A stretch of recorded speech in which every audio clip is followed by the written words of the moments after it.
السلام عليكم ورحمة الله وبركاته. أحلام مهمة بتدل على تفريج الكرب في المنام.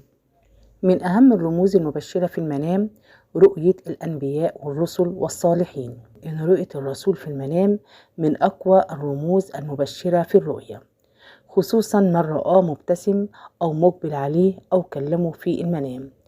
رؤية سيدنا أيوب عليه السلام في الحلم من الرموز المبشرة بزوال المحن بعد الصبر.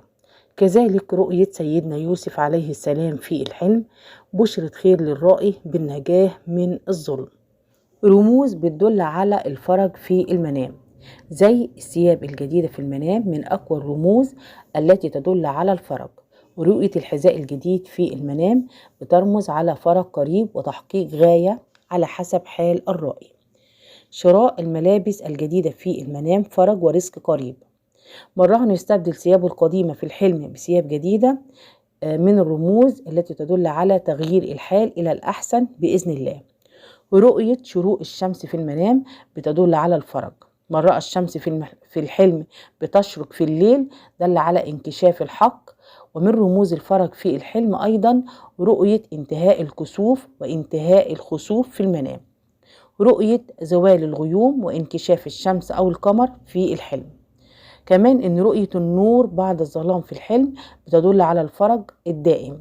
فمن رأى أنه يستنير في الحلم أو يشعل ضوء أو يرى ضوء من بعيد أو يأخذ مصباح في الحلم جميعها بتدل على الفرج بإذن الله. أما الابتسامة في المنام بترمز إلى الفرج القريب والاستقرار. أما رؤية البقرة السمينة في المنام من أقوى الرموز التي تدل على الفرج. والبقرة السمينة في الحلم هي سنة خير، والبقرة هنا هي بتدل على السنة، فالسنة دي بتكون سنة خير وفرج قريب بإذن الله. رؤية المرأة الجميلة المجهولة في الحلم من رموز الفرج في الرؤية، لأن المرأة المجهولة تدل على الدنيا. فمن رأى امرأة حسناء في الحلم لا يعرفها دل ذلك على الفرج القريب والحظ الجيد.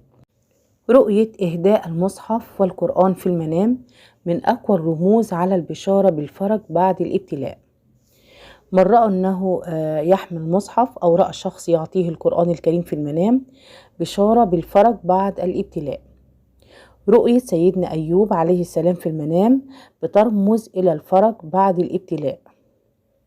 كمان بنقول لو كان إنسان مريض أو كان الرائي مريض في هذه الرؤية فهي بشارة بالشفاء والفرج بعد البلاء. كذلك رؤية سيدنا يونس عليه السلام. من رأى في الحلم إنه يستحم وينظف نفسه فهذه من رموز الفرج في الرؤية.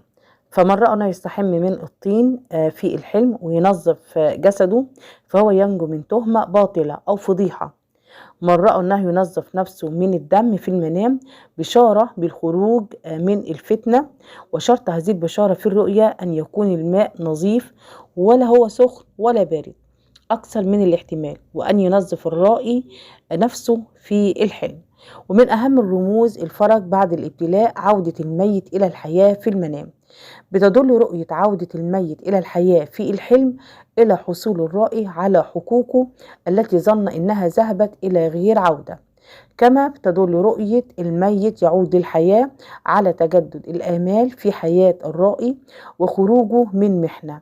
عودة الميت المجهول إلى الحياة في الحلم بترمز إلى وفرة في الرزق والزرع والمال. أما تنظيف الأسنان في الحلم أقوى رموز الفرج بعد الابتلاء وانتهاء الأزمة مع الأقارب. من رأى أنه يغسل أسنانه وفمه في الحلم فهو بينال الخير من أقاربه ولا يصيبه مكروه بإذن الله.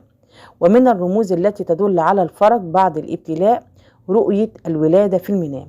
إن كان المولود سليم فمن رأى امرأة تلد في الحلم دل ذلك على الفرج بعد الابتلاء. كذلك رؤية ولادة المرأة المجهولة في الحلم ورؤية الولادة في المنام للعزباء والمتزوجة جميعها بتدل على الفرج بعد التعب والبلاء. ده كان تفسيرنا النهاردة، أتمنى يكون التفسير عجبكم، ولو عجبكم اللايك والشير والاشتراك في القناة وتفعيل الجرس عشان يوصلكم كل جديد. والسلام عليكم ورحمة الله وبركاته.